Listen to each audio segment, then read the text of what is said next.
Story. Crime Story, les rendez-vous d'Alfred Hitchcock, racontés par Serge Sauvion. Aujourd'hui, un cadavre peut en cacher un autre, de Richard Hardwick.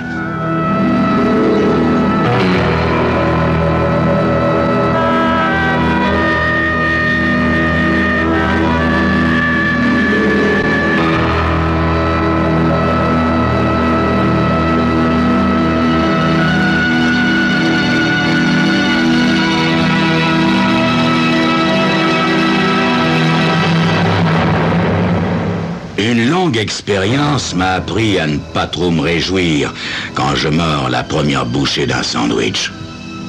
3 à 4 fois sur 10, le téléphone sonne à ce moment-là.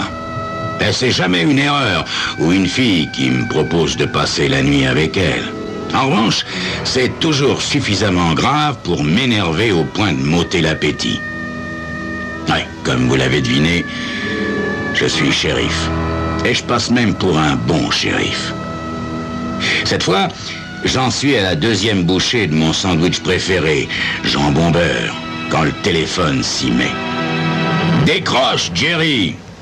dis-je, la bouche pleine à mon adjoint. À voir sa mine, je me suis pas trompé. C'est du sérieux. En effet, après avoir raccroché, il se lève.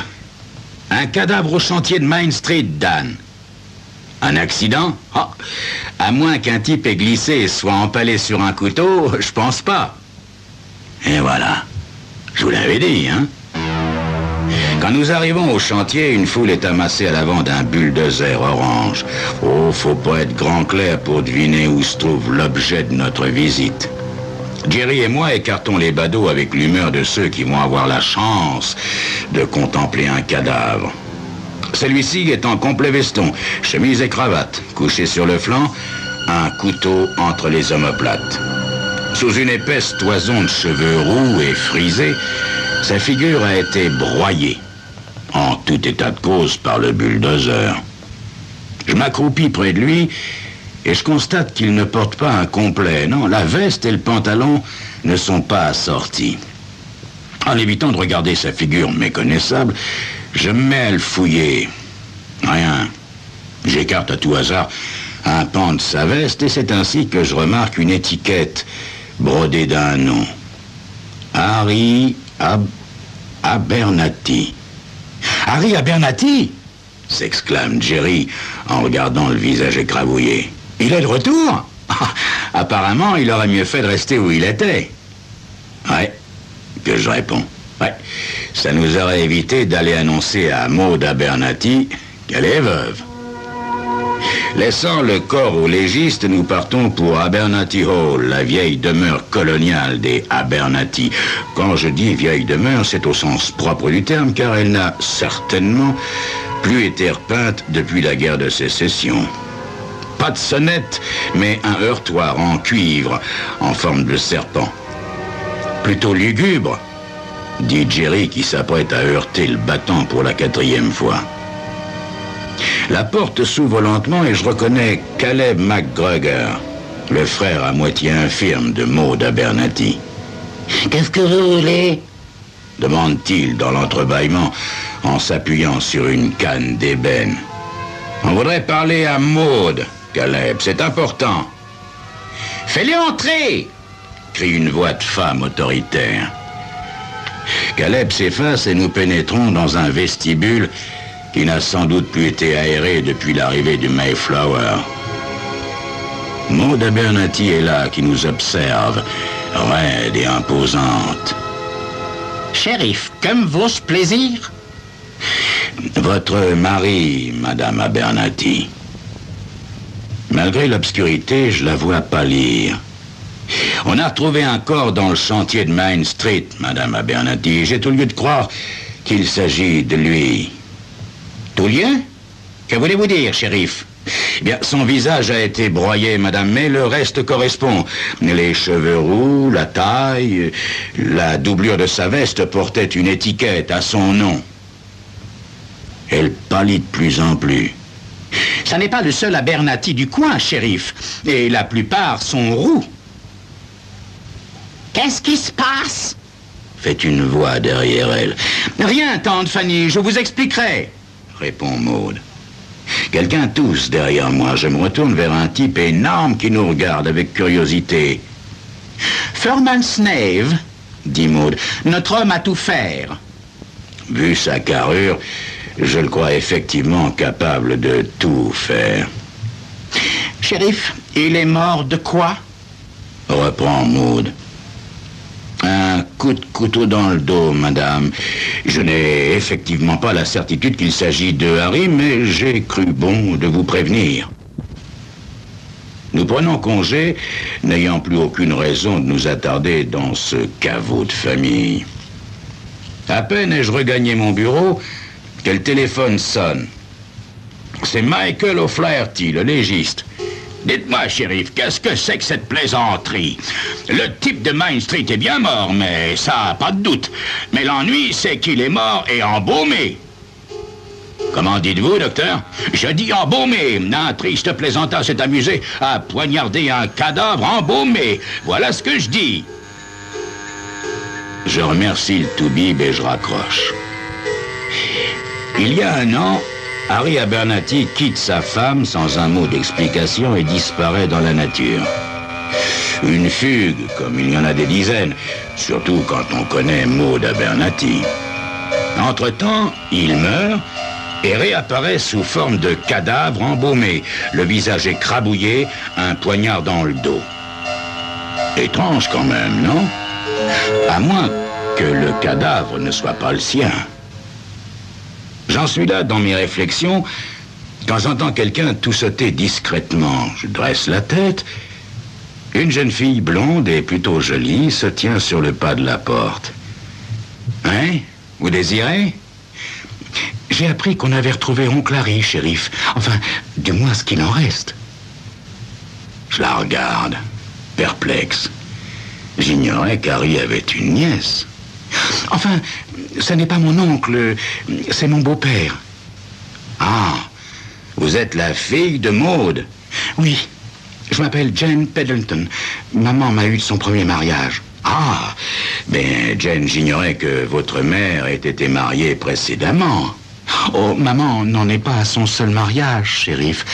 Après mon père qui nous a quittés quand j'avais 1 an, il y a eu Sean qui a été tué dans un accident, puis Archie qui est parti, puis Paul Ward, parti également, et puis Chester Evans qui a fait comme les autres, hein? Mais pourquoi êtes-vous venu me voir, Jane? Elle se mord les lèvres.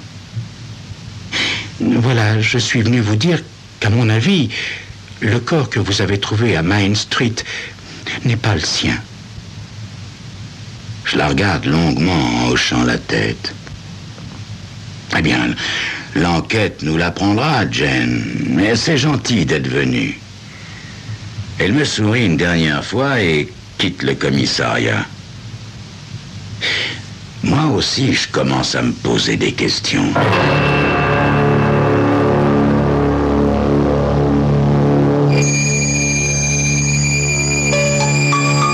Il peut arriver à un type qui quitte sa femme de mourir. Il n'est pas impossible que quelqu'un se charge de l'embaumer. Mais se retrouver en plein milieu d'un chantier, embaumé, avec en plus un poignard dans le dos, moi, je dis bizarre, bizarre. Hein? Bizarre. Comme vous le verrez dans quelques instants.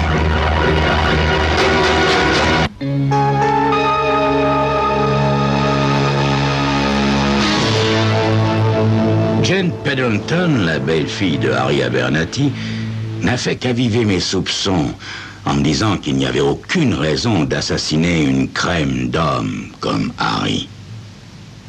Je suis de plus en plus certain que ce cadavre n'est pas le sien. Cette idée me turlupine au point que je téléphone à l'hôtel de ville et demande qu'on me communique la liste des Abernathy décédés ces 2 dernières années. Heureusement, l'hôtel de ville est informatisé. Et un instant plus tard, l'employé me donne le nom d'Eddie Abernathy, décédé il y a 2 ans. Je m'apprête à joindre un juge quand Jerry entre dans le bureau. « Rien de neuf ?» demande-t-il en dévorant un hamburger. Jerry, je te conseille d'abandonner ce casse-croûte car ça n'est pas très indiqué pour ce que nous allons faire. Il me regarde sans comprendre, mais néanmoins dépose prudemment son hamburger sur le coin de mon bureau. En fin d'après-midi, muni de paix et d'un mandat signé de la main du juge, Jerry et moi entrons dans le cimetière. Oh, j'ai pas besoin de joint pour savoir qu'il n'emmène pas large. Il aurait plutôt tendance à m'accompagner à reculons. Le gardien du cimetière contrôle les pièces légales et nous accompagne en maugréant Dieu sait quoi. Finalement, nous nous arrêtons en face de la tombe d'Eddie Abernathy et nous nous mettons au travail. Non, pour être plus précis, je me mets au travail.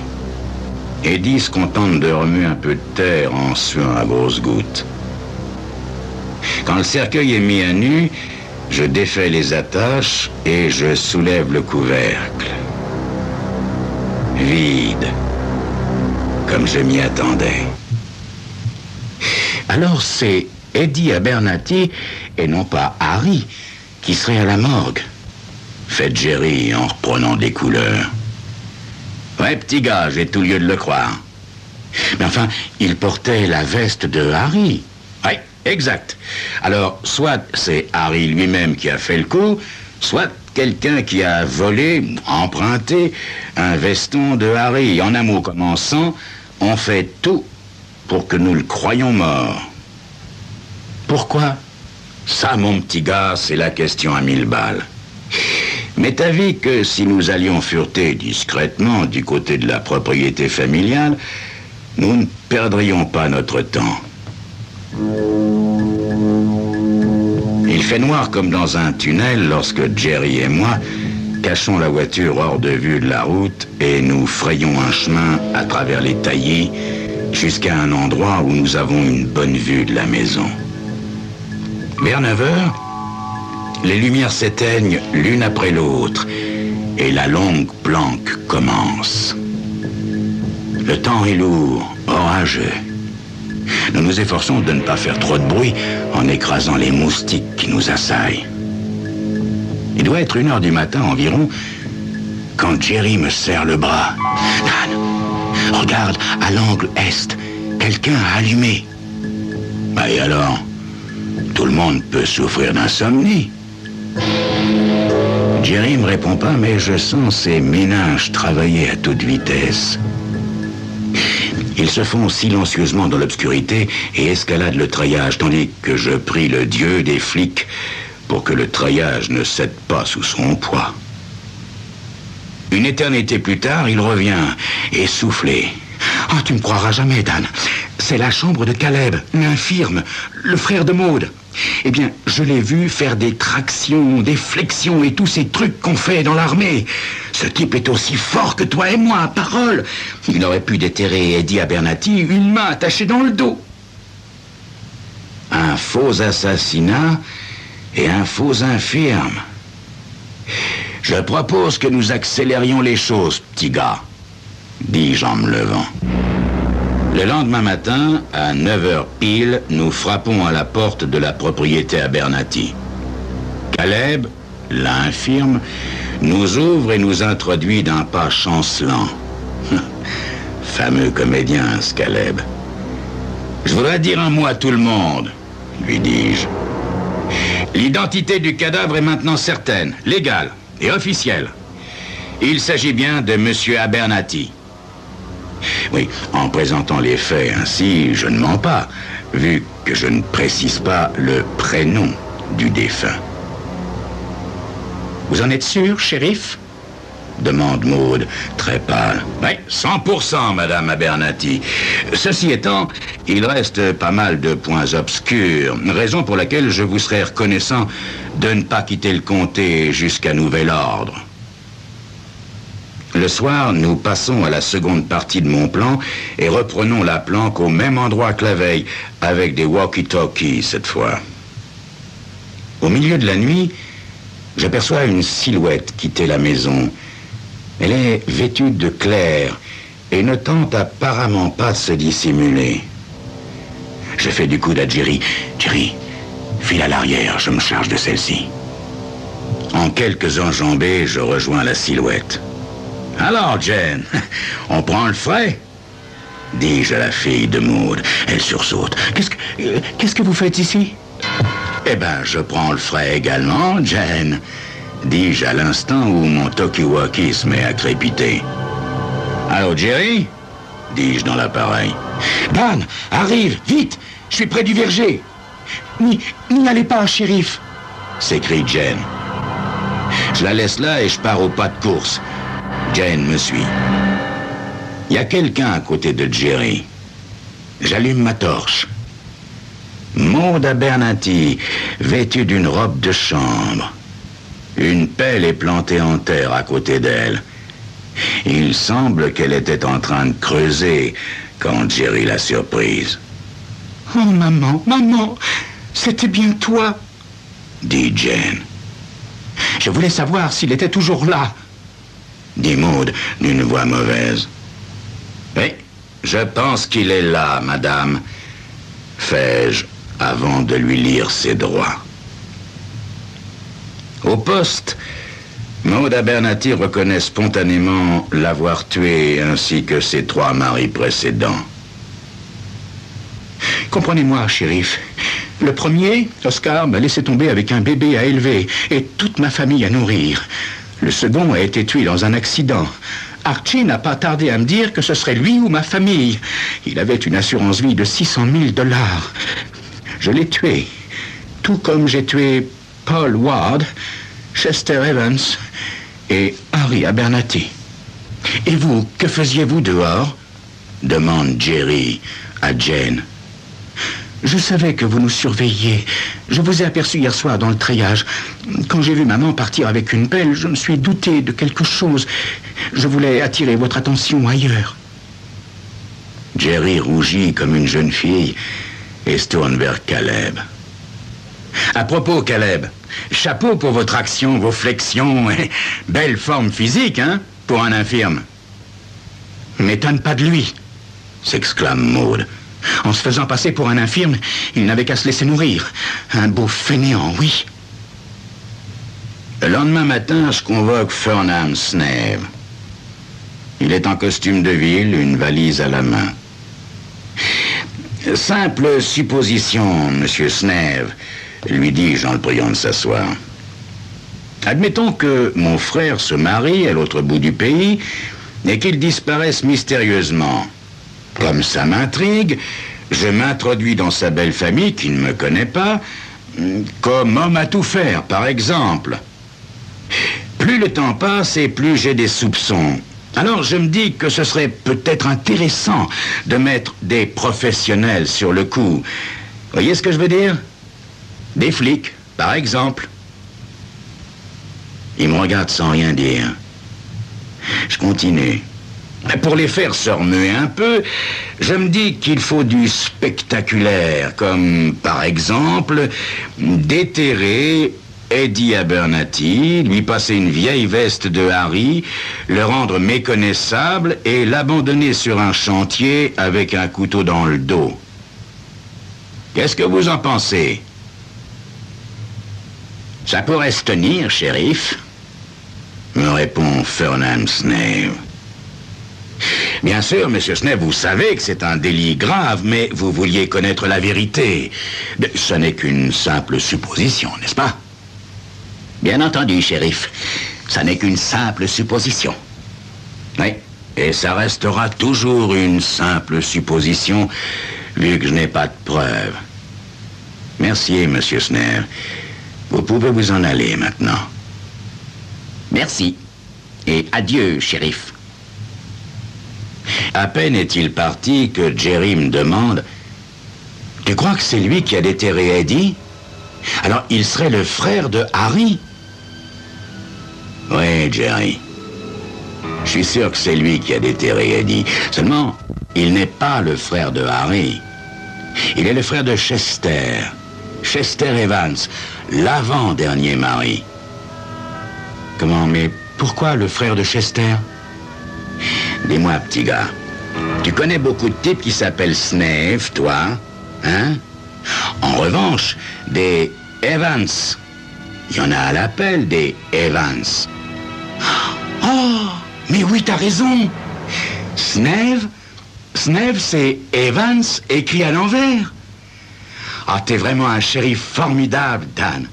Allez, viens, je t'offre une bière et un sandwich. Ouais, avec plaisir, petit gars. Et j'espère que cette fois, je pourrai le manger jusqu'au bout, mon jambon beurre.